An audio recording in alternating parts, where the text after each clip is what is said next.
My t-shirt says dinosaurs are cool, transphobia is not. Very relevant to today's video, and if you want a t-shirt or a sticker of your own, then go check out the merch shelf underneath this video. Thank you. Hey Spuds, it's Jamie. Welcome back to another video. First of all, channel. I don't know, but welcome either way. And today we are talking about trans people and bathrooms. Trans people using bathrooms. The whole ridiculous narrative and discussion and unnecessary debate around trans people peeing. Why do some people care so much? I know for certain I would much prefer to share a bathroom with people who are just in there to go about their business than with people who are obsessed with what's in everybody else's pants. As in, I do not want to share a bathroom with a transphobe. Anyway, this is not the video I was supposed to be making. It's because a lot is happening in the world at the minute. A lot is happening in the UK at the minute to do with trans people and access to gendered spaces, which we'll get into later. But yesterday I saw an article and the headline was 2 cis women kicked out of Boston hotel bathroom after one was ordered to prove sex. And I was like, right, just another example of how transphobia doesn't just hurt trans people, but it also hurts gender non-conforming cis people, particularly cis women. I just wanted to have a little chat about it, okay? So this article was about 2 cis women who are a couple, and after one of them used the bathroom who's more masculine presented, they were confronted in the bathroom by a security officer who is a man in the women's bathroom, just to reiterate that. So a man followed a woman into the women's bathroom, kicked her out, and then demanded that she show him ID to prove that she's really a woman. Wow, that's quite something. And importantly, this happened in Boston, Massachusetts, a state that does not prohibit trans people from using the bathroom consistent with their gender identity. So even if she had been a trans woman, not that I ever think trans people should have to deal with this in the first place, but even if she had been a trans woman, in Massachusetts, there wasn't even a legal standing for her to be confronted in any way using the women's bathroom. She was also called a creep by somebody else who I believe was in the bathroom as well. And it just all sounds incredibly uncomfortable. And I had experiences like this before I came out as trans, when I was still presenting as a woman and living as a woman. People get very stressed about other people peeing. So apparently, since this has happened, the hotel has investigated the incident and suspended the security guard in question and is going to conduct mandatory retraining for all staff on inclusive protocols. The least they could do. I hope that they have also apologized and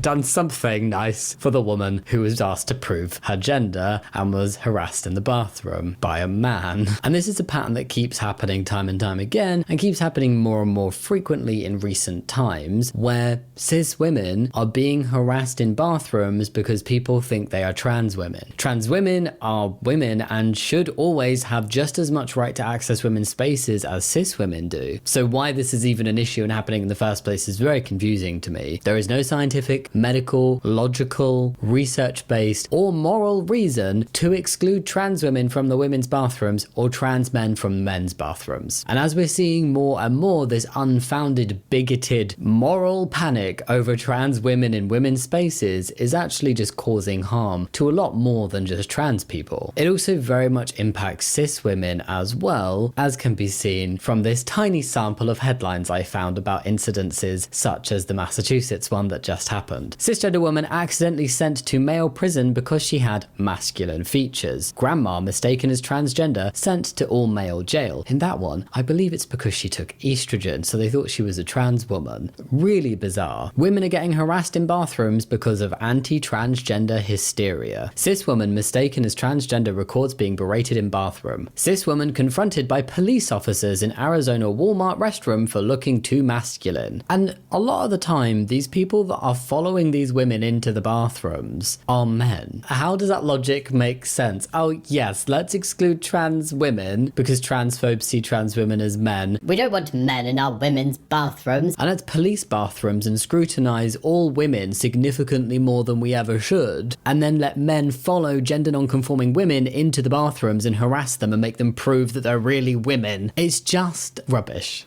and stupid. I'm a butch woman and feel unsafe in women's toilets because of transphobes. Not because of trans people, because of transphobes. They're the ones we should be worried about. Cis Florida woman fired by Walmart after experiencing transphobic harassment. Butch lesbian opens up about increasing harassment she faces when she uses public toilets. So all of this anti-trans rhetoric really is leading to more than just trans people being harassed in public. It obviously should be more than enough that anti-trans rhetoric harms trans people, but And unfortunately, we're in a situation where it needs to impact more than just trans people for certain people to care about it and pay attention. But this is really like that moment of, hey, it's impacting you too. And the rhetoric that is currently going on is just getting louder and more prominent and more harmful to the day-to-day lives of trans people. And it is trans people and trans allies we have been saying forever, hey, transphobes, and anybody listening to transphobes, I just want to let you know that this anti-trans messaging is actually going to harm cis people as well, and is also incredibly harmful to trans people, so can we please not? It is totally unjustified. It seems like too many people who have too much power are not listening to that. So not only are we seeing actual harm being caused to multiple different communities from this transphobia, but there is literally no basis for this transphobia to even exist in the first place, which just makes it incredibly frustrating. There's zero evidence that inclusive bathroom policies lead to trans people causing a risk to cis people, and this has been shown across multiple studies that transphobes just conveniently ignore. No link between trans inclusive policies and bathroom safety, study finds. There is no evidence that letting transgender people use public facilities that align with their gender identity increases safety risks, a UCLA study finds. This is according to a new study from the Williams Institute at UCLA School of Law. The study is the first of its kind to rigorously test the relationship between non-discrimination laws in public accommodations and reports of crime in public restrooms and other gender-segregated facilities. And they found that there is no evidence that allowing transgender people access to bathrooms aligning with their gender identity jeopardizes safety and privacy. So that means that it is perfectly safe for trans women to access women's facilities and trans men to access men's facilities, as in perfectly safe for the cis people. Trans people still deal with a fair amount of harassment in public spaces. Research consistently finds that transgender people report negative experiences like harassment and violence when accessing bathrooms. It's interesting that it's the trans people that actually face the risk when using public spaces and not the cis people, but it's the trans people who are being called dangerous. I guess that's bigotry for you. And transgender people actually face increased risks when required to use bathrooms according to their sex assigned at birth. We really shouldn't be doing that. A literature review was also done as part of the Gender Recognition Act proposed reform in the UK, and they stated the following. So it's called Potential Impacts of GRA Reform for Cisgender Women, Trans Women's Inclusion in Women-Only Spaces and Services. Opposition to the inclusion of trans women in women-only spaces tends to be grounded in a belief that trans women are not real women, and that the difference in their experiences as trans women, rather than women assigned female at birth, is more important than any commonality of experience they may currently share. There we go. What was found is no evidence was identified to support the claim that trans women are more likely than cisgender women to SA other women in women-only spaces. This lack of evidence is reiterated by other sources. This literature search did not identify any evidence supporting the link between women-only spaces being inclusive of transgender women and cisgender men falsely claiming a trans identity to access these spaces and commit problematic things, right? And actually, by pushing trans women into men's spaces and saying that trans people need to use the facilities based on their assigned sex rather than their gender identity, means that you're pushing trans men into women's spaces. And wouldn't it be significantly easier for a predatory cis man to say he's a trans man than a trans woman? He wouldn't need to do anything. In my day-to-day life and the day-to-day life of many trans men, we are just read as cis men unless we state that we are trans. But further to that, many bathrooms, certainly in the UK, have signs outside of them saying there could be staff members of any gender cleaning or doing maintenance within this bathroom. So therefore a cis man doesn't need to pretend to be trans in any way. He just needs to pretend to be a member of staff where this public facility is. But further to that, he doesn't need to pretend to do anything. If a cis man really wanted to gain access to a public space, he would just walk into it. There's nobody on the door. Current legislative and executive branch efforts to restrict transgender people and youth from public restrooms and similar spaces are based more in fear-mongering than facts. Research shows no evidence of safety risks for cisgender people when trans people use restrooms aligning with their authentic gender. In fact, transgender people are at elevated risk for harassment and violence in these spaces. According to the Movement Advancement Project, bathroom bans can result in high rates of harassment and violence against transgender people as well as cisgender people, particularly women who do not conform to traditional ideas of femininity. So not only is there zero evidence that trans people pose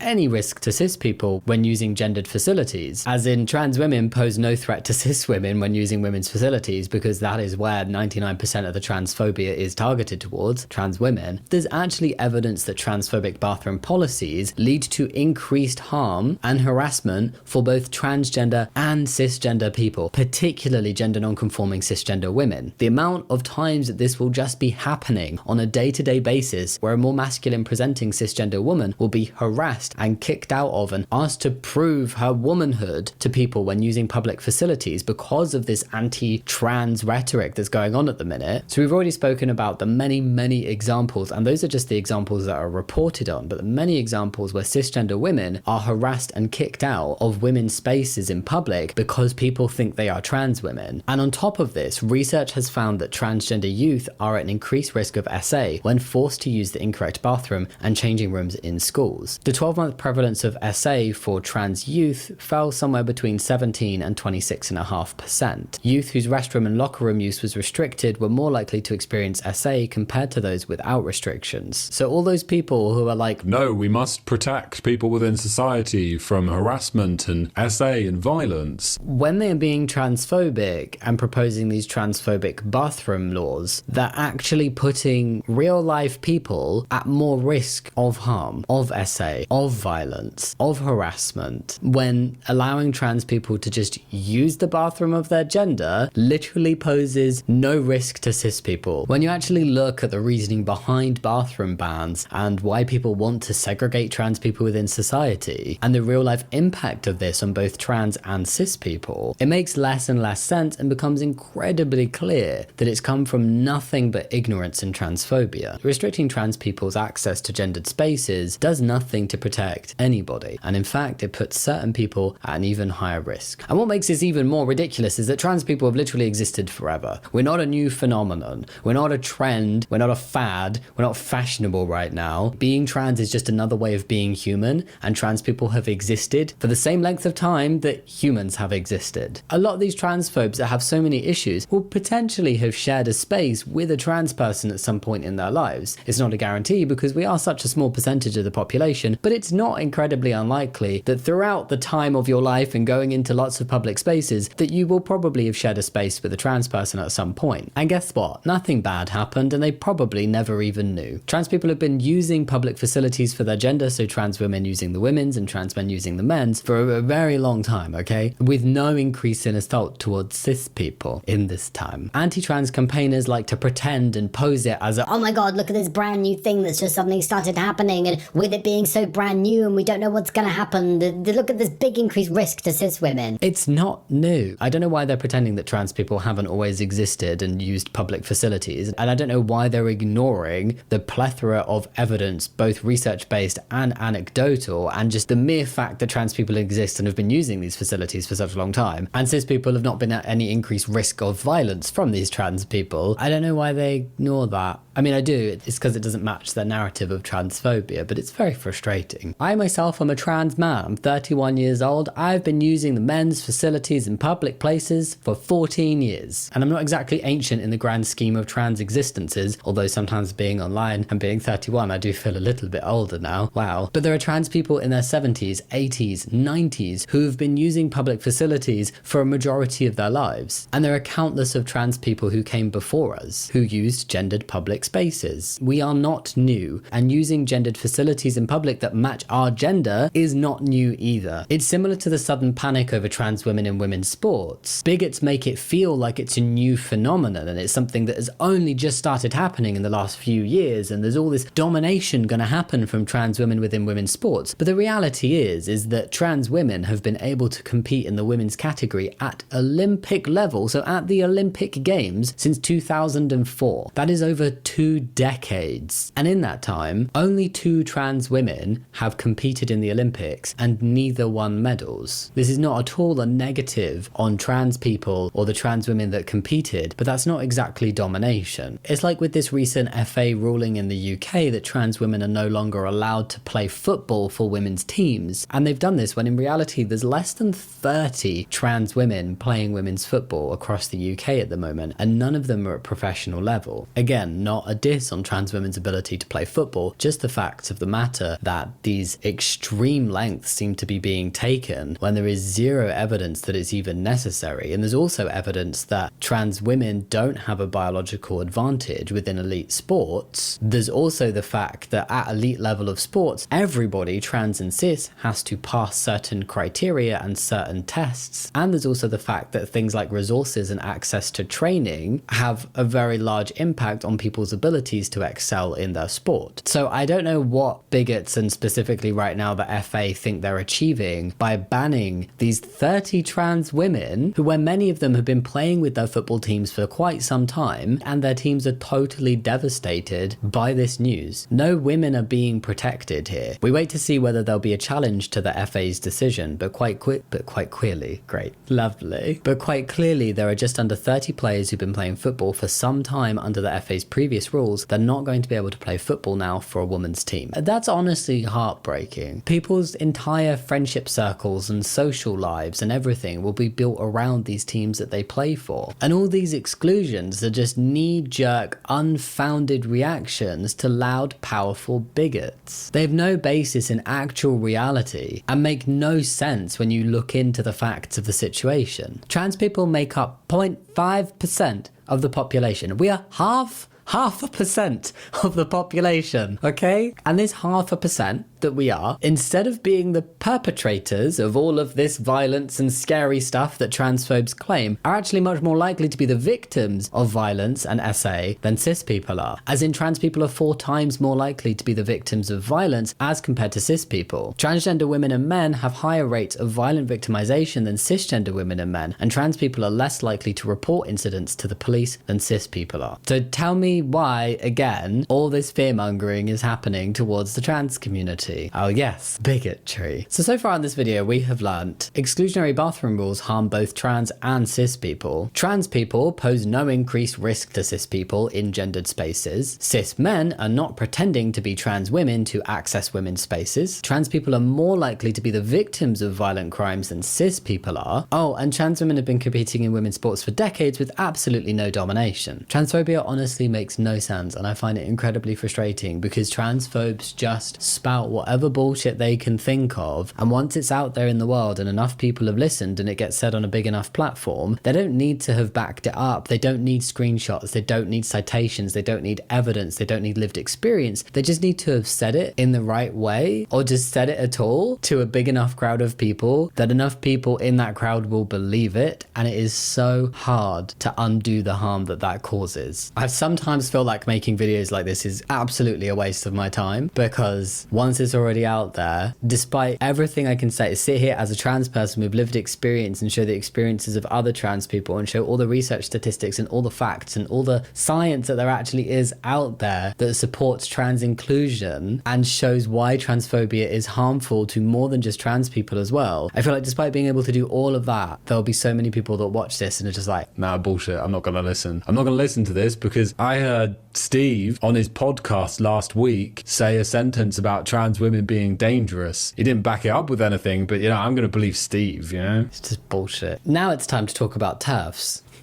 who are trans exclusionary radical feminists, but it's not a great word for them because they're not actually feminists. They're just transphobes who hide behind feminism. All these so-called feminists who are not actually feminists, they're just transphobes. Why do they think it makes sense for them to claim that they are defending women's rights by being bigoted towards a marginalized group within society who make up 0.5% of the population? Imagine thinking, let's put ourselves in the position of a transphobic person who thinks they're a feminist. Imagine thinking, yes, I would like to be proactively involved in feminism and fighting for women's rights. What should I do? I wonder. Should I campaign for pay equality? No. How about working towards reducing the medical gender gap? No thanks. What about reducing workplace discrimination for women? No. Fighting against gender-based violence that's aimed towards women? Definitely not. What about any of the other major things that are impacting women within society and meaning that women do not have equal rights? What about them? Big no. I'm going to campaign relentlessly against a very small marginalized community within society who face increased discrimination, violence and inequality just for being themselves, and pose absolutely no risk to cisgender women whatsoever and are not a threat to women's rights. And actually, the bigotry towards that group goes hand in hand with misogyny and uplifts that misogyny. But I still believe that being bigoted towards this tiny group within society who pose no threat is the best way for me to be a feminist. That's how dumb they sound. And that is exactly what they are doing, whether they realize it or not. Not only are transphobes never feminists, despite many of them claiming to be, but they're also detracting greatly from the actual important conversations that we need to have about the inequalities faced by all women within society, and the violence faced by women, and where this violence is happening and who perpetrates this violence. Because it's not happening in bathrooms or changing rooms, and it's not trans people that are doing it. In fact, 80% of SAs are committed by someone known to the victim, and the most common place for this to happen is either the victim's home or the perpetrator's home. The second most common places for this to happen are public open spaces like parks, trails, and parking lots. So why are people who are claiming to be all about protecting women only focusing on bathrooms and trans people, when it's people's homes, open spaces, and cis men that they should be talking about? Despite all the evidence with how ridiculous this transphobia is and how trans exclusion within public spaces does not benefit anybody, the EHRC in the UK, which is the Equality and Human Rights Commission, has recently released interim guidance that seeks to ban trans people from gendered public places, as in any gendered space, in workplaces and services that are open to the public, and this includes places like shops, restaurants, hospitals, counselling services, and also including schools. Like, this is bad and ridiculous. They've said trans women should not be permitted to use the women's facilities and trans men should not be permitted to use the men's facilities, as this will mean they are no longer single-sex facilities and must be open to all users of the opposite sex. That logic does not logic. In some circumstances, the law also allows trans women not to be permitted to use the men's facilities and trans men not to be permitted to use the women's facilities. Not that I would use the women's facilities anyway, but what do they think this means trans people are meant to do? Where do I pee? Like, seriously, if it becomes law that I'm not allowed in the men's bathrooms in public spaces, where would I go to the toilet? Not everywhere has gender neutral options, and most of the time when there are gender neutral options, they're very far away from everything else and you out yourself by using them. Despite this being ridiculous, some organisations have already taken on board this interim guidance that is guidance, not law. They did not need to do anything. And the guidance came after a very ridiculous Supreme Court ruling in the UK that has now defined woman based on biological sex for the purpose of the Equality Act 2010. A ruling that was made without the input of any trans people, by the way. Trans people wanted to give input, but they were denied. A ruling that reduces women down to their bodies, and a ruling that just basically opens any woman up to now being overly scrutinised. For example, the Transport Police in the UK, it's now been said that trans women will be stripped searched by male officers, but how will those officers know who is a trans woman and a cis woman? Because funnily enough, you can't always tell, and often many trans people are read as cis and many cis people can be read as trans. This is something that will put all women at risk. What is to stop an officer from just looking at any woman and just because he wants to going, I think you're trans, I need to strip search you? And that's just in the UK. In the US, there are 876 anti-transgender bills across 49 states, which includes 52 anti-trans bills that are specifically about bathrooms, 13 of which have been passed. So in conclusion of all of this, the whole bathroom debate bullshit is absolute bullshit. Trans people are being forced out of public gendered spaces when there is A, no evidence that trans people pose any kind of risk to cis people in those spaces, or anywhere for that matter. B, trans people are actually at an increased risk of violence and harassment in those spaces, and particularly when they are then forced to use the incorrect space for their gender. C, trans people generally are at an increased risk of violence as compared to cis people. And D, assaults against women aren't even happening in the places that transphobes are trying to fight for women's safety in and aren't even being done by the people they're blaming. They're literally just detracting the attention from the real problem, which is predatory cis men. If these anti-trans campaigners actually gave a shit about women, they would focus their attention on the places where women are actually at risk and the people that they are actually at risk from, which is most likely to be a cis man known by that woman. They would stop using trans people as a scapegoat and they would stop distracting from the real issue, because it's not going to get sorted if you're making everybody look over there. They would campaign for the safety of women and girls against cis men. They'd also care about all of the other inequalities that women face within society, including pay equality, the gender medical gap, workplace discrimination, reproductive rights, sexual harassment, gender-based violence, and more. Trans people are literally not causing any of these issues for women. There are TERFs who scream about women's rights as a way to excuse their transphobia, and they will shout, I'm protecting women, whilst they are being transphobic. But when women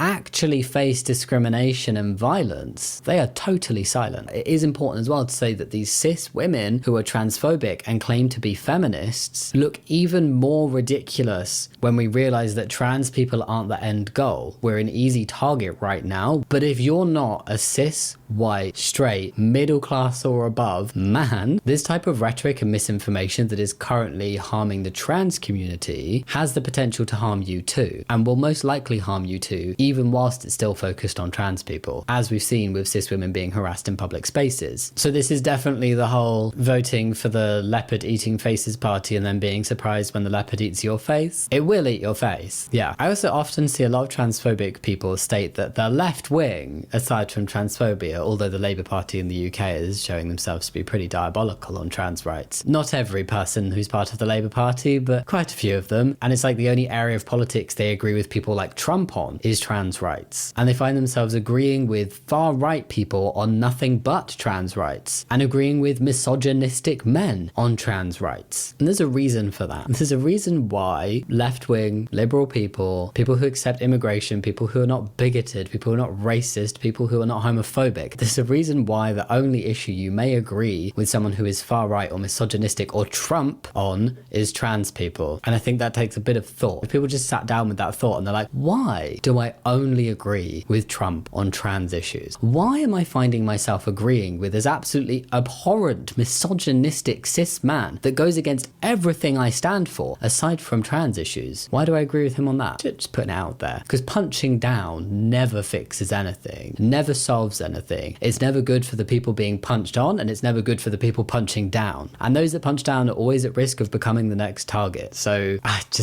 I am very confused both for the trans community and society in general right now. And it would be really nice if things changed and got a bit better. And we can start by refusing to let trans rights topple. You know, that little cartoon of the dominoes that J.K. Rowling really greatly misinterpreted. Bizarre. But if that trans rights topples, it risks all the others going, because it sets a precedent to these people that they can go after and dismantle the rights of marginalized communities within society. If we stop it at trans people, that will help everybody else. That will help LGBT plus people, that will help women, etc. I hope you enjoyed this video. Thank you so much for watching. As a reminder, dinosaurs are cool, transphobia is not. Oh yes. Also want to say a big thank you to all of my Patreons. You can see some of the names going up on the screen right now. And a thank you to my top tier Patreons: Night Soul, Sugar Joe, Jill B, Eldon K, Nesta, The Third Hatman, Jaden Cricket, Max Bates Mods, River Champagne Mon, Ray Loves Rory, Chloe, Ioana Balash, TNS Mom, and Sally Drew. Thank you so much. Thank you very much. I really truly appreciate all your support. It does mean a lot. If you want to go check out my Patreon, you can do in the description box down below. There is a link, but no pressure. And yeah, as always, thank you so much for watching. I'll see you next time. Much love. Bye.